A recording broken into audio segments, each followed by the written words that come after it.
Good morning, everyone. Lots going on as usual. Today's Tuesday, August 26, 2025, and underreporting of DC crime. Apparently, Washington, DC had a very high crime rate, one of the highest crime rates in the country, and yet it was underreported. Even with that high crime rate, it was still underreported by a massive amount. And I think similar things are happening in Canada. Crimes are being reclassified. People aren't reporting them. One of the things that was happening was murders were reported as accidents, things like that. And so I think that similar magicking away the crime stats are happening in Canada to justify or to protect the Liberals or protect the regime, to allow them to continue doing what they're doing. Because if we knew how bad it really was, we would never tolerate it. Never tolerated it whatsoever. Trump fires a Federal Reserve governor, one of the lieutenant governors or something like that, and people are saying he can't do that. And the answer in response is, if he can't do that, then the whole Federal Reserve structure is unconstitutional and it can't stand. So that's interesting. I've got an Ostrich update for you. This story is just playing with my emotions. So wild and crazy stuff going on there. They're still alive, so that's good. But I said, why isn't there an underground railroad for the ostriches? And maybe they're building one right now. So that's interesting. 1 year in jail for burning an American flag, says Trump. And well, we'll talk about that at the end of the show, because everybody's losing their mind. But there are people out there who are saying, here's the text of what he's actually signing, and it's not as bad as you think it is. So interesting there. $130 million went into nothing at all, when it was supposed to help small business startups start their business, right? And by starting a business in Canada, you then churn money for the economy. People pay you for something, and then you buy other things, and that churns the economy, right? And you buy things to provide people with the service or product that you're doing, and then maybe you hire people, and it gets to be a bigger business, and you scale, and so on and so forth. They want to stimulate small businesses so that all of that happens. But instead of actually doing that, they took $130 million and they pretended to start businesses, but they didn't. They just gave it out to businesses that had already been started. So that's super weird, right? So lots to get to. Let's get to it. First, Blacklock's reporter is reporting this ministry, I don't know which ministry it is, sorry. The Innovation, Science and Economic Development Canada and Minister Mary Ng faked success stories in a $130 million small biz giveaway that resulted in 0 startups and 0 net job creation. These would have been useful, right? So $130 million that didn't actually go to anybody who needed it. Weird, right? Blacklock's takes a quote out of this. The fund is working for women entrepreneurs and businesses. It has helped 500 women start new businesses, according to Mary Ng. That's a quote attributed to her. According to the audit, there were 322 businesses were accepted to the program at a cost of $130.3 million. All 322 were already in business. Funds did not go to new businesses for startup. So, that's, if you're already in business, you are not eligible for this program. Maybe there should be another program for businesses that need, a bridging kind of help in that startup phase. But maybe the business just deserves to die and shouldn't get taxpayer money, because maybe they haven't figured out what their customer is, who they're serving, what the product needs to be. You know what I mean? So Ryan says cabinet faked success stories. $130 million subsidy fund promised new startups and jobs. Auditors found 0 startups, 0 net jobs, yet Trudeau's trade minister bragged about success. Taxpayer money wasted. Canadians deserve accountability.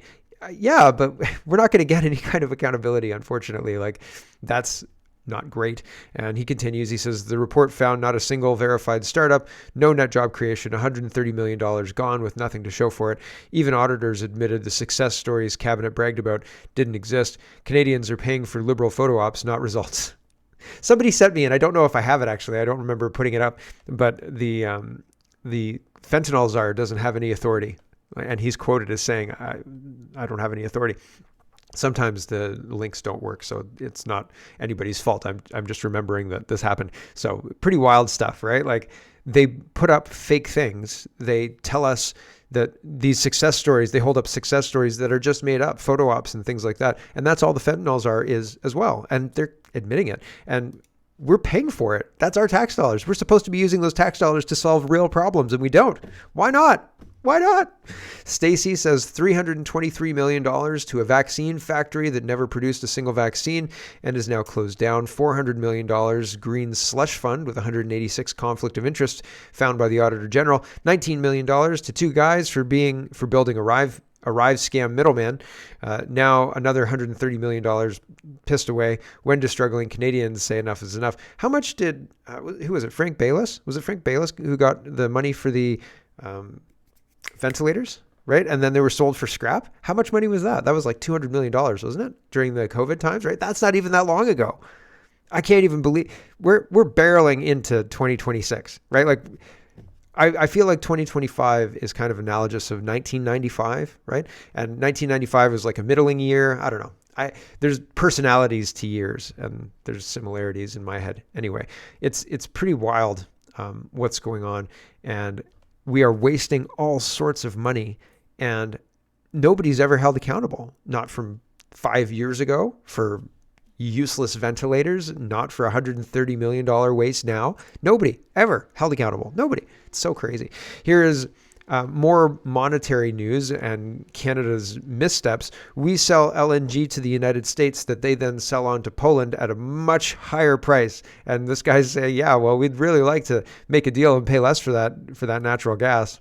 That'd be great. But the United States is selling it to us right now for a much higher price. Here we go. Remember, our former Prime Minister Justin Trudeau kind of famously said there was no business case to sell Canadian LNG to Europe. Mm-hmm. Well, when you look at what the Americans are doing, they sent 44 million tons of LNG to Europe last year. They're obviously seeing a business case for what they're producing. Mm-hmm. Is Poland interested in Canada's natural resources and LNG in particular? Is that something that you would like to see advance as these two countries get closer together? Yeah.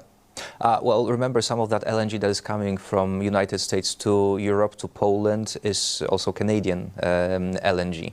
But it's being sold for a much higher price, I would say, than when it would come from Canada. Yes, we are constantly interested. We would like the Canadian LNG market to open to Europe. We would like to see the Canadian gas flowing to the east coast on Canada, and the Canadian gas flowing in European pipelines. This is, one of the energy topics that we are working on with Canadians for a number of years. There are others which are also very significant, and we are much more successful in the other areas than gas so far. But if you're able to make a push in that regard, that will be to the benefit of Europe, and that will be to the benefit of Canada. Yeah. Yep. So they won't do it. Darn shucks. Right. He wants Canadian LNG. They still want Canadian LNG. They're saying, we're paying a huge markup. If we could just make a deal with you guys, that'd be great. Do you guys have a terminal in Eastern Canada that we could just hook up to yet? No, not yet. Okay. Andy Lee says taxpayers gave $2.6 million to Dave Eby's United Front lobby, the United Chinese Community Enrichment Services Society, under the Women's Entrepreneurship Strategy. This sounds like it rhymes with what Mary Ng was doing. The organization was listed as an affiliate of the Overseas China Affairs Office, and she's got receipts.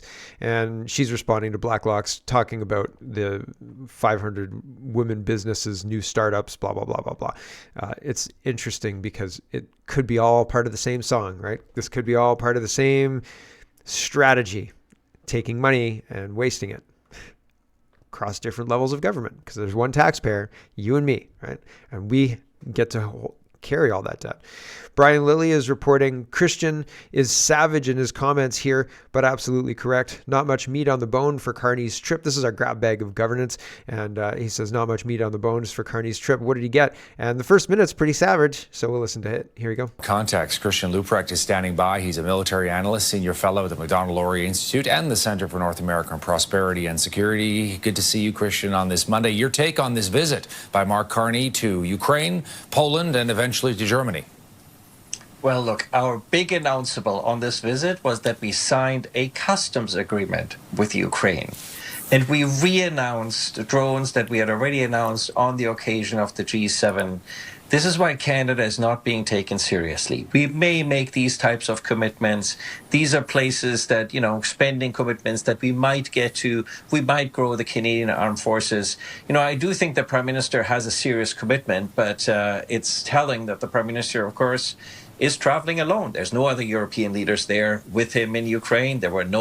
He was not there at the White House with 7 other European leaders backing Zelensky. It suggests that we have a very large lag to make up for to show that indeed Canada is a country that should have a voice at the table. What more would you like to see? A recommitment to the foreign policy instruments in this country. The way I always sum this up is we've been fighting against the terrain. We should be able to shape the terrain. We shaped the terrain significantly in the aftermath of the Second World War and into the 1950s and 60s, realizing that ultimately we needed to assert our interests. In this very volatile world, it seems to me that we're constantly reacting. And the reason that we're reacting is that we have become significant on the radar of our allies for what we're not doing or not able to do. Not doing and not able to do. Yeah, we're kind of a joke on the world stage. Like it's even if we could militarily support Ukraine, how many tanks could we send? Didn't we try and send tanks not too long ago and we only had 2 or 3 serviceable? And so did we send them? 2 or 3, here's 2 or 3 tanks. They're the only ones that work. We hope we don't get into any issues between now and the time where we can fix up other tanks of ours. So, and planes, what planes, right? Like we don't have a serviceable military that can back up Ukraine. And here's Mark Carney. Well, here's Maxime Bernier responding to Mark Carney. Mark Carney says, Ukraine's fight is our fight. Sure isn't. No, it isn't. And Maxime Bernier says, no, it's not. Let's focus on our own problems. And this is shocking. The first time I heard this, as I was sitting here in my studio by myself, I said, what? Out loud. Here we go. My message today is simple. Canada will always stand in solidarity with Ukraine. Because your cause, freedom, democracy, sovereignty, is our cause. And your history informs our history. And when that peace comes, and it will come, that day will come, Canada will be there. Mr. President, in the last of those paintings I referred to, those Kurolik paintings, a keen eye can see in the distance a mushroom cloud, a bomb. What? It's a reminder that peace, when it comes, I just think it's an interesting invocation of mushroom cloud in the middle of this speech of peace and all the other stuff. And he's saying in the painting you can see it off in the distance. I still think it's weird imagery to shoehorn in there unnecessarily. Can never be taken for granted. And it's a reminder to Canadians that we are connected, that your fight is our fight, that your struggle is our cause, and that your independence will be our victory. Slava Ukraini. Huh. Right? The Canadian Prime Minister, everybody. He's really, really focused on Ukraine and mushroom clouds. So, yeah, let's not focus on Ukraine. It's not our war, not our problem. And it's interesting that he stands alone. He's by himself. No other European leaders. Everybody's at the White House doing important things that we weren't invited to. So if you could go to the White House, I'm sure you would, but you can't. So you go do other things. So Arthur says, Canada have committed $22 billion to Ukraine for the largest per capita contribution into the G7. Meanwhile, here are Canada's serviceable military assets. Tanks, 45 to 50, which is not enough to do anything really on the front lines. Drones, 40 to 45. Yay! Jets, 35 to 89, 35 of 89 serviceable. So we've got 35 jets, but if we send you 35 jets, we don't have any jets. So submarines, 4. Ships, 37 total. So the Navy is more robust than I thought. So good job, Good job, Mark Norman, for the asterisks. Mark Carney says, Ukraine is on the front line in the struggle for freedom and sovereignty. After 3 years at war, Ukrainians urgently need more military equipment. Canada is answering that call, providing $2 billion for drones, armored vehicles, and other critical resources. We're building the Ukraine's military instead of building our military, and I don't understand how that makes any kind of sense whatsoever, because that sounds absolutely effing bonkers to me. Here is the Ostrich Farm update, and Drea says, Ostrich Farm news, they're still alive. Yay! This is an emotional roller coaster that I just can't take. A flock of 400 healthy ostriches in Edgewood, BC survived the weekend despite the CFIA's open cull order being back on. Katie explains the farm's next steps, including international efforts. And I haven't listened to this. It's a minute long. Okay, we'll listen to it because, apologies, I haven't listened to it. It's been busy. Summertime. Here we go. Let's take you back to when you heard the ruling. What was going through your mind? Disappointment, but at the same time we have feelings that are intertwined with hope and fear. So there's fear that we have these amazing natural resilient ostriches that stand behind us for healthy for 221 days. And then that natural immunity is a factor here. We have natural immunity, herd immunity, and antibodies. It's proof that nature works, and we are a recovered flock. So I think that's where the fear is that if these animals could be culled without any second thought on that, what really is in store for other agricultural farmers and animals along the way. So it was very disappointing, but it also gave us hope, because now we have a verdict. Now we understand what we need to do. We understand where their thought process is at, and we're going to try to collaborate and still work with the Canadian Food Inspection Agency and our Minister of Health, Heath Dawdons. So they're going to try and work with these people and try and figure it out, I guess. I hope. Fingers crossed. I don't know. Here's Jagmeet Singh, and I think this is an audition. So behind the scenes from that Punjabi video we showed yesterday where they're beating up the white guy, this is Jagmeet Singh auditioning for said video. I guess this is real. Canada Proud says, can someone check on Jagmeet Singh and find out why he's uploading videos like this? I don't actually think that he's auditioning for that video. I was just making a joke. Here's Jagmeet Singh boxing or something, and it's being weird. Please stop this. I feel like if other politicians who weren't Sikh did this, people might take offense. I don't know. Here we go. Like this. What's your name? Creed! Like this. I don't get it. Is that Creed in the background? The Rocky sequel reboot thing that they did? Page Wizard Games is sharing this. Hey, you Manitoba, why are you allowing prescribed doctrine to be installed over faculty? Other perspectives means EDI, or like diversity, equity, inclusion, aligned, shown by faculty hiring ads. I wrote an open letter to Dr. Gerard about this in 2023 and to leadership. So this is the ad. I'll just show you what's going on here at the University of Manitoba, thanks to Page Wizard Games. Appreciate it, man. And they're just talking about shoehorning this crap in over top of, I don't want to say settled science necessarily, but over top of things we know how to do well. Now we have to bring in all of these other conflicting ideas and then figure out how to integrate them all. And it doesn't make any sense. Here we go.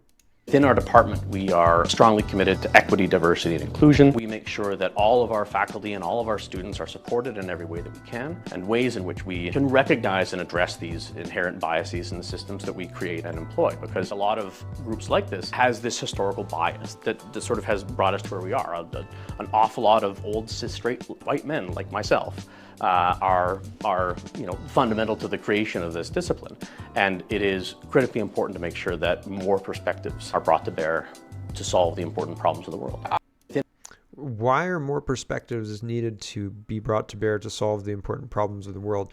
If you have a better mousetrap, present your better mousetrap. Otherwise, refine the current mousetrap until you've got something functional, and then enjoy the functional mousetrap. Why do we need to have perspective? Because what's his name? Steve Jobs created the iPhone, I think, or not the iPhone, the iPod, basically by himself. And then people came in and showed him other prototypes. And if you have too many cooks in the kitchen, you can never get anything done. Certainly not anything very, very fine, etc.